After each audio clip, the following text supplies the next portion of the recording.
कमर। आपको खबर देंगे फैसलाबाद से, जहां पे सड़क पर इज्तिमाई ज्यादती की वारदात हुई है। डाकुओं ने मोटरवे के करीब मियां बीवी को रोका, शौहर को बांधकर खातून को ज्यादती का निशाना बनाया। तफसीलात क्या है जानेंगे कमर जमान से, बताएगा कमर। जी बिल्कुल, ये चंदन के का रहायशी अदनान मसीह अपनी बीवी शमाइला, जो कि ज़रिए यूनिवर्सिटी फैसलाबाद में मुलाजमा है, मोटरवे पर लेकर जा रहा था घर वापस। तो चंदन के मोटरवे पुल के करीब दो मोटरसाइकिल सवार डाकुओं ने दोनों को रोक लिया और उनसे नकदी और मोबाइल फ़ोन छीने, जबकि उसके बाद अदनान मसीह को आज़ार बंद से बांधकर खेतों में फेंक दिया, जबकि उसकी बीवी को एक साइड पर ले जाकर दोनों डाकुओं ने बारी बारी मुबैना तौर पर शमाइला से ज्यादती की, जिसके बाद जो है डाकू फरार हो गए हैं। थाना सांदलबार पुलिस ने मुकदमा दर्ज करके डाकू की तलाश शुरू कर दिया, ताहम किसी डाकू को गिरफ्तार नहीं किया जा सका। जी तो कमर जमान ये बताएगा, चूंकि मोटरवे का ये वाकया है तो मोटरवे तो सिक्योरिटी होती है, वहां पर पुलिस हमेशा गश्त कर रही होती है, तो क्या किसी ने देखा नहीं? जी बिल्कुल, ये मोटरवे का जो मुल्हिका इलाका है, ये यहाँ पर देहात है और ये मोटरवे के चारों तरफ इर्द गिर्द जो है वहाँ पर खेत है और सिंगल सड़क जो है उसमें से गुजरती है, जहाँ पर ये वाकया पेश है। और बिल्कुल ये वीरान और सुनसान इलाका है, जहाँ से ये दोनों मियाँ बीवी उस वक्त गुजर रहे थे। जी अच्छा कमर, ये बताइएगा कि ये वाकया किस वक्त का है और इस इलाके के बारे में भी कुछ बताइएगा। जी बिल्कुल, ये फैसलाबाद के जंग रोड पर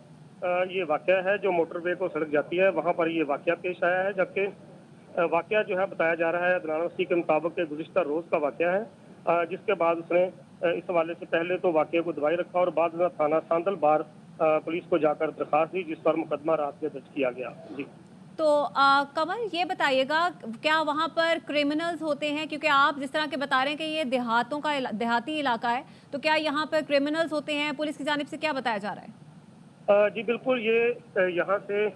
मोटरवे पुल से लेकर चन्योट तक, भवाना तक का जो इलाका है, ये एक तरह का फैसलाबाद में इलाका गैर समझा जाता है, क्योंकि इन इलाकों में जो मुख्तलिफ देहात हैं, उन देहात में जो है वो असले की लोगों के पास गैर कानूनी नाजायज़ असले की भी भरमार है, जबकि मंशियात फरोशी भी इन इलाकों में अरूज पर है। लेकिन पुलिस की तरफ से किसी किस्म की कोई बड़ा ऑपरेशन नहीं किया जा रहा, जिसकी वजह से ये फैसलाबाद का ये एरिया जो है ये एक तरह का इलाका गैर बन चुका है और जहाँ पर डकैती, राजधानी, चोरी और अगवा बराए तावान की बहुत सी वारदातें जो है वो देखने में आ रही हैं। यहाँ तो वजह क्या है कमर? क्या पुलिस की नफरी कम है या असलहे की कमी है? जी नफरी के हवाले से तो जो फैसलाबाद में मजमूई तौर पर जो है वो जितनी ज़रूरत है फैसलाबाद की आबादी के लिहाज से, वो तो कई साल से जो है वो पुलिस की नफरी कमी का शिकार आ रही है। लेकिन इसके बावजूद हालांकि डॉल्फिन फोर्स की भी तैनाती की गई है,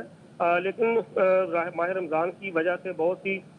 जो पुलिस फोर्सेज हैं, ईगल स्क्वाड है, डॉल्फिन पुलिस है, उनकी ड्यूटी जो है वो मसाजिद और दीगर जो हसास मकामात पर लगाई गई है, जिसकी वजह से और मुख्तलिफ जो खरीदारी मराकज़ हैं वहाँ पर ज़्यादातर फोर्सेस को डिप्लॉय किया गया है, जिसकी वजह से नवाही इलाके जो हैं, खासतौर पर देही इलाके हैं, वहाँ पर ये डकैती और चोरी राजधानी के वाक़यात पेश आ रहे हैं। जी